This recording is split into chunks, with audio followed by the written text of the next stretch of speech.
জাতীয় থেকে আন্তর্জাতিক প্রান্তিক জনপদ থেকে নগর চারপাশে ঠিক কী ঘটছে এই মুহূর্তে তা নিয়ে এখন চারদিক আপনার সঙ্গে আছি আমি আজহার লিমন।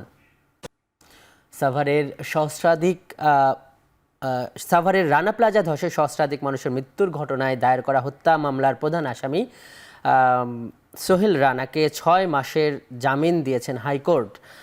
তবে জামিন স্থগিত চেয়ে চেম্বার আদালতে আবেদন করবে রাষ্ট্রপক্ষ।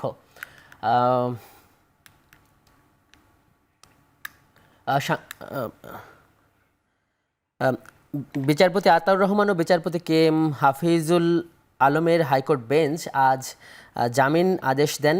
একই সাথে তাকে কেন স্থায়ী জামিন দেওয়া হবে না জানতে চেয়ে রুলও জারি করেন। গত বছরের জুলাই মাসে সোহেল রানাকে জামিন দিয়েছিল হাইকোর্ট। পরে জামিনের বিরোধিতা করে রাষ্ট্রপক্ষ। সে আবেদনের শুনানি নিয়ে 6 মাসের মধ্যে বিচারিক আদালতকে মামলা নিষ্পত্তির নির্দেশ দেন আপিল বিভাগ। আপিল বিভাগের সেই নির্দেশনা বাস্তবায়ন না করায় পুনরায় হাইকোর্টে জামিনের আবেদন করেন আসামি সোহেল রানার আইনজীবী। সে আবেদনে সাড়া দিয়ে এবার 6 মাসের জামিন দিয়েছে হাইকোর্ট। 2013 সালে সাভারের আলোচিত রানা প্লাজা ধসে মারা যায় 1135 জন আর আহত হন 2500। সোহেল রানা তার দায় কখনো এড়াতে পারে না। এই মামলা যেভাবে সাক্ষ্য চলছে সোহেল রানার সাজা হবে। সেই কারণে আর সোহেল রানা আপনারা জানেন একটি রাজনৈতিক দলের নেতা ছিলেন, সেই কারণেই তিনি অন্যায়ভাবে সেই কাজগুলো তখন করতে পেরেছিলেন, যার জন্য তার দায় কোনোভাবেই এড়ানো যাবে না। তাকে এই মামলায় অবশ্যই জামিন যা দিয়েছে আমরা এটাকে উচ্চ আদালতে স্থগিতের জন্য প্রার্থনা করব।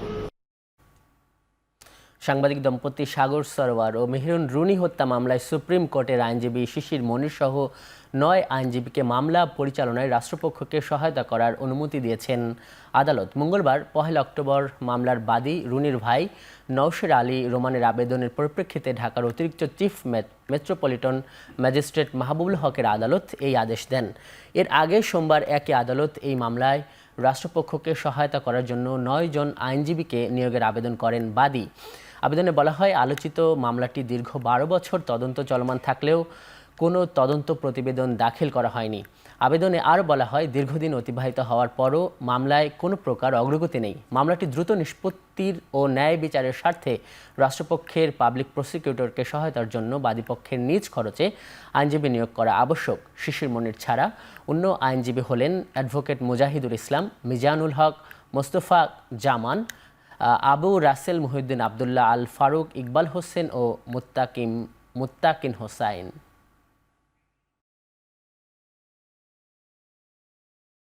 পিবিআই গঠিত হলো, সিআইডি আছেন, এদেরকে না দিয়ে এতদিন একটা সংস্থার কাছে রাখা এবং যারা ন্যূনতম আসলে তদন্ত করেনি, তো আমরা জন্য চেয়েছি যে আসলে এমন কিছুটা করা, কারণ সব বাহিনীতে যারা ভালো ভালো গোয়েন্দা আছে বা এটা আসলে সরকার যতটা আন্তরিক, আপনি যেই বাহিনী করুক, সরকারের যদি আন্তরিক হয় আমি মনে করি আসলে এটা বের করা সম্ভব। আইনজীবী নিয়োগের পিটিশন করেছিলাম, ওইটার আদেশ বিজ্ঞ আদালত বিবেচনা করে দেবেন। 2021 সালের চট্টগ্রাম সিটি নির্বাচনকে অবৈধ ঘোষণা করে বিএনপি নেতা ডাক্তার শাহাদাত হোসেনকে মেয়র ঘোষণা করেছে চট্টগ্রামের আদালত। আগামী 10 দিনের মধ্যে গ্যাজেট প্রকাশ করতেও নির্দেশনা দেওয়া হয়েছে। দুপুরে নির্বাচনী ট্রাইব্যুনাল এবং যুগ্ম জেলা দায়রা জজ মোহাম্মদ খায়রুল আমিনের আদালত এই রায় দেন। 2021 সালের 24 ফেব্রুয়ারি চট্টগ্রাম সিটি কর্পোরেশন নির্বাচনে কারচুপি ও ফল বাতিল চেয়ে মেয়র প্রার্থী ডাক্তার শাহাদাত হোসেনের মামলার রায়ে এই আদেশ দেন আদালত। বিএনপির মেয়র প্রার্থী ডাক্তার শাহাদাতের ওই মামলায় চট্টগ্রাম সিটি কর্পোরেশনের সদ্য সাবেক মেয়র এম রেজাউল করিম চৌধুরী সহ আঞ্চলিক নির্বাচন কর্মকর্তা, নির্বাচন কমিশন সচিব, প্রধান নির্বাচন কমিশনার সহ কয়েকজনকে বিবাদী করা হয়। তাদের পক্ষে আদালতে কোনো আইনজীবী উপস্থিত ছিলেন না।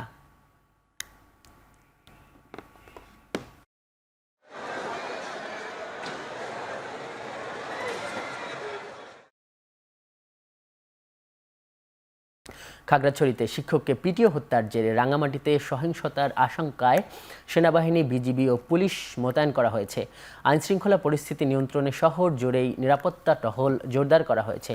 রাঙামাটির বনরূপা থেকে এ বিষয়ে জানাতে যুক্ত হচ্ছেন সহকর্মী জিয়াউর রহমান জুয়েল।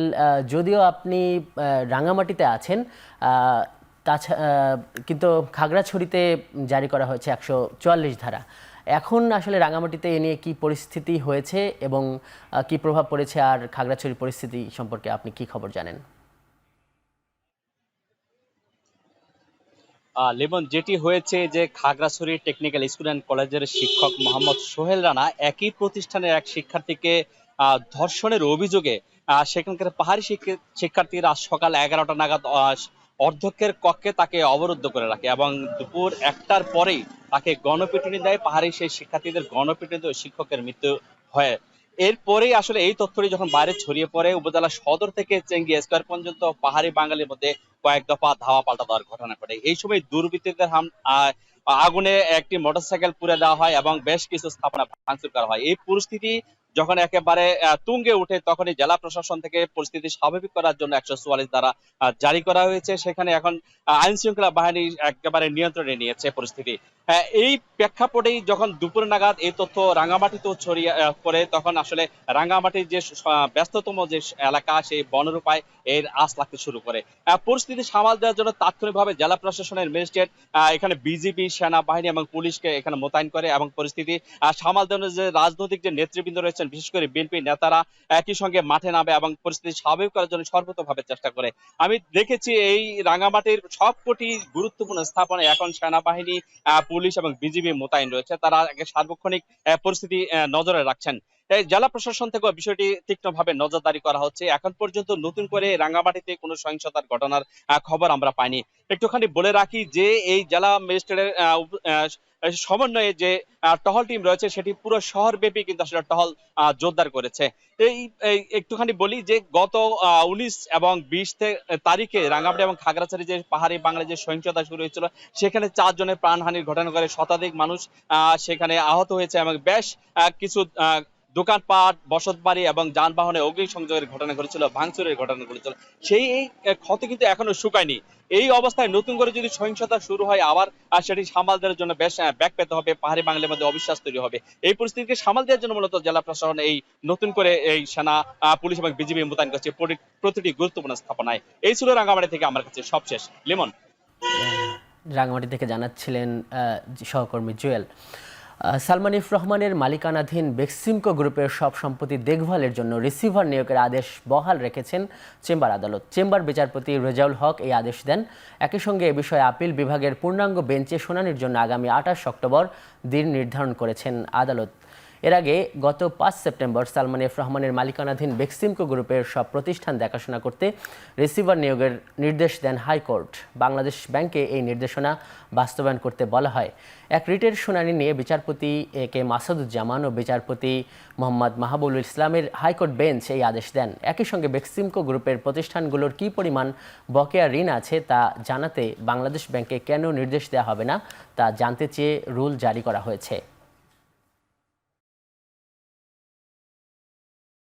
যে 4টা ডাইরেকশন ছিল বাংলাদেশ ব্যাংকের উপরে, আমি আবার বল, রিসিভার নিয়োগ, প্রপার্টি অ্যাটাচ করা, মানির যে লোন দেনাগুলো আছে লোনগুলো সেগুলো রিকভার করা এবং বিদেশ থেকে টাকা ফেরত আনা। এই 4টা ডাইরেকশন ছিল। আরেকটা ছিল যে কোর্টকে এটা 4 সপ্তাহের মধ্যে জানানো। এই 4টা ডাইরেকশনকে সামগ্রিকভাবে একত্রে নিয়ে বাংলাদেশ ব্যাংক কার্যক্রম শুরু করেছে। Bangladesh export import company Beximco লিমিটেডের শেয়ার কারসাজিতে জড়িত থাকায় 5 প্রতিষ্ঠান ও 5 ব্যক্তিকে 450 কোটি টাকা জরিমানা করেছে Bangladesh security and exchange commission. মঙ্গলবার বিএসইসির 924তম কমিশন সভায় এই সিদ্ধান্ত জানানো হয়েছে। বিএসইসির জরিমানার তালিকায় মার্জানা রহমানকে 30 কোটি, ট্রেড নেক্সট ইন্টারন্যাশনালকে 4 কোটি 1 লাখ, মুশফিকুর রহমানকে 125 কোটি, মমতাজুর রহমানকে 58 কোটি, জুপিটার বিজনেসকে 22 কোটি 50 লাখ, অ্যাপোলো ট্রেডিংকে 15 কোটি 1 লাখ, এআরটি ইন্টারন্যাশনালকে 70 কোটি, আব্দুর রফকে 31 কোটি, ক্রিসেন্ট লিমিটেডকে 73 কোটি টাকা জরিমানা করা হয়।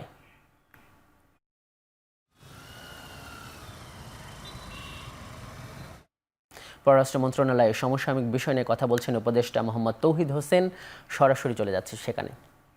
কিন্তু আমরা কঠিন বিষয় তুলি না, যখন আলোচনা টেবিলে বসবো তখন আমরা এই প্রসঙ্গগুলি তুলব। তবে আপনার ওই লাস্ট অংশের ব্যাপারে আবার না, আমরা মোটেই এই প্রসঙ্গ তাদেরকে এই ধারণা দেওয়ার চেষ্টা করিনি যে 71কে বাদ দিয়ে আমরা ভালো সম্পর্ক করার চেষ্টা করব। ভালো সম্পর্ক অবশ্যই করার চেষ্টা করব, তবে 71ও থাকবে। মাননীয় উপদেষ্টা এদিকে এদিকে দেখতে পাচ্ছি না কেন? এদিকে ওকে। আমি শাহরিয়ার বাংলা টিভি 71 ইস্যুটা একটু তুলি। আপনি আপনার যে বক্তব্যটা দিলেন সেখানে আপনি শুরু করলেন যে জুলাই আগস্ট মাসে যারা নিহত হয়েছে, যেটা বলেন নাই সেটা হচ্ছে 71-এও যারা শহীদ হয়েছে তাদের প্রতি শ্রদ্ধা। কিউরিয়াস মানে কেন বলেন? নাম্বার ওয়ান, মানে 71-এ যারা মারা গেছে, যারা শহীদ হয়েছে তাদের প্রতি কেন শ্রদ্ধা প্রদর্শন না করে বক্তব্য ওকে। নাম্বার টু, এটার উত্তরটা দিয়ে দেবো আগে।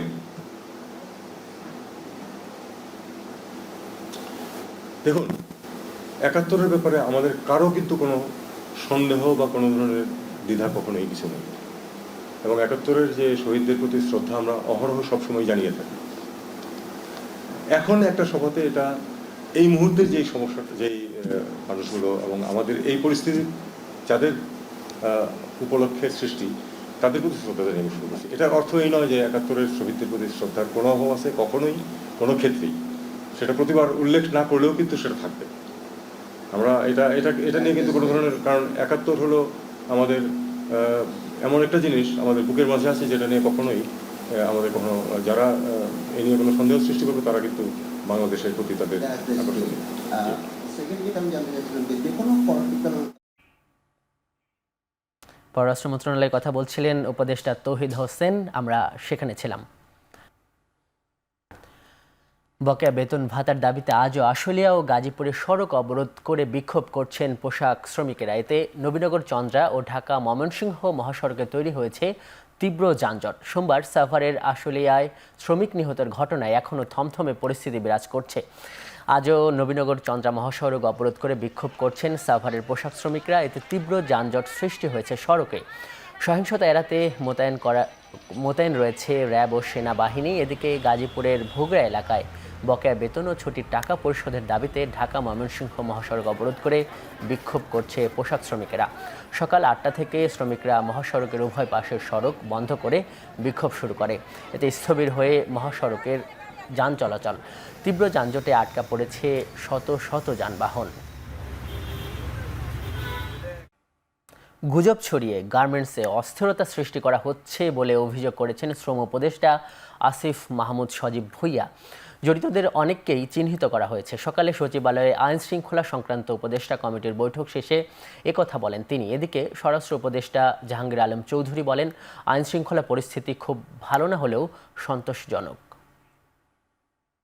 পূজাটা যেন একেবারে নির্বিঘ্নে হতে পারে, এই জন্য আমাদের যত ধরনের পদক্ষেপ নেওয়া আমরা তা নিব, এবং আমরা আশা করব এবারের পূজা যত পূজা হয়েছে ওর থেকে এইবারের পুজোই সবচেয়ে বেশি ভালো হবে। আমাদের আইন শৃঙ্খলা পরিস্থিতিতে খুব ভালো আমি বলবো না, বাট স্যাটিসফ্যাক্টরি আমি বলবো। বাট এইটারে কিভাবে ভালো করা যায় এই জন্য এখানে আলোচনা করা হয়েছে। গতকালকেও যে ঘটনা ঘটেছে সেটার ফ্যাক্টটা সবার জানার দরকার। একজন শ্রমিক সেখানে নিহত হয়েছে, আমরা তার জন্য এটা খুবই আমরা দুঃখিত। এই গুজব ছড়িয়ে এই যে মুখোমুখি দাঁড় করিয়ে দেওয়া হলো, এই যে একটা উত্তেজনাকর পরিস্থিতি তৈরি করা হলো, আমাদের সূত্রপাতটার দিকে খেয়াল করতে হবে।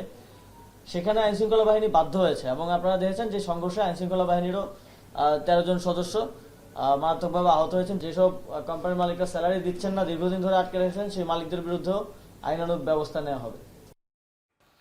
ফিলিস্তিনি জনগণের স্বাধীনতা সংগ্রামে বাংলাদেশের সমর্থন অব্যাহত থাকবে বলে জানিয়েছেন প্রধান উপদেষ্টা ডক্টর মোহাম্মদ ইউনুস। ফিলিস্তিনের রাষ্ট্রদূত ইউসুফ রামাদানের সঙ্গে প্রধান উপদেষ্টার বাসভবন যমুনায় সৌজন্য সাক্ষাৎ শেষে একথা বলেন অন্তর্বর্তী সরকারের এই প্রধান উপদেষ্টার দপ্তর জানায়, বৈঠকে ফিলিস্তিন রাষ্ট্রের প্রতি বৈশ্বিক সমর্থন, গাজায় গণহত্যা ও মধ্যপ্রাচ্যের উত্তেজনা সহ পারস্পরিক স্বার্থ সংশ্লিষ্ট বিভিন্ন বিষয়ে আলোচনা হয়। জাতিসংঘ সাধারণ পরিষদে প্রধান উপদেষ্টার দেয়া ভাষণের প্রশংসা করেন ফিলিস্তিনের রাষ্ট্রদূত। ইউসুফ রামাদান বলেন, ইউনুসের ভাষণ ছিল সময়োপযোগী এবং ফিলিস্তিন প্রশ্নে অতি প্রয়োজনীয়। রাষ্ট্রদূত বলেন, অন্তত 60 জন ফিলিস্তিনি বাংলাদেশে মেডিকেল পড়ালেখা শেষ করে চিকিৎসক হিসেবে এখন গাজায় রোগীদের সেবা দিচ্ছেন। এছাড়া আরও 2 শতাধিক ফিলিস্তিনি শিক্ষার্থী বাংলাদেশে উচ্চশিক্ষা গ্রহণের অপেক্ষায় রয়েছে।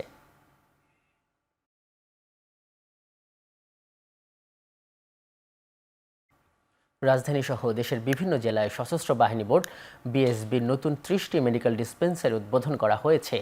সকালে সেনাপ্রধান জেনারেল ওয়াকারুজ্জামান রাজধানীর ইসিবি চত্বরে মেডিকেল ডিসপেন্সারিতে উপস্থিত হয়ে ভিডিও টেলিকনফারেন্সের মাধ্যমে বিভিন্ন জেলায় 30টি মেডিকেল ডিসপেন্সারির উদ্বোধন করেন।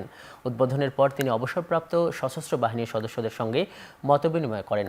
বর্তমানে সেনা, নৌ, বিমান বাহিনী এবং সেনা কল্যাণ সংস্থার অর্থায়নে দেশের বিভিন্ন জেলায় 31টি মেডিকেল ডিসপেন্সারি পরিচালিত হচ্ছে। আজ আরও 30টি নতুন মেডিকেল ডিসপেন্সারির কার্যক্রম শুরু হওয়ায় দেশে 61টি জেলায় অবসরপ্রাপ্ত 1,55,264 জন সশস্ত্র বাহিনীর সদস্য ও তাদের পরিবারের সদস্যদের চিকিৎসা সেবা প্রাপ্তির বিষয়টি আরও সহজ হলো। শেষ করছি এখন চারদিক। এখন টেলিভিশন ওয়েবসাইটে দেখতে ভিজিট করুন www.ekhon.tv। ফেসবুক এখন টিভি দেখুন facebook.com/tv.ekhon এবং ইউটিউবে এখন টিভি দেখুন youtube.com/c/ekhon tv।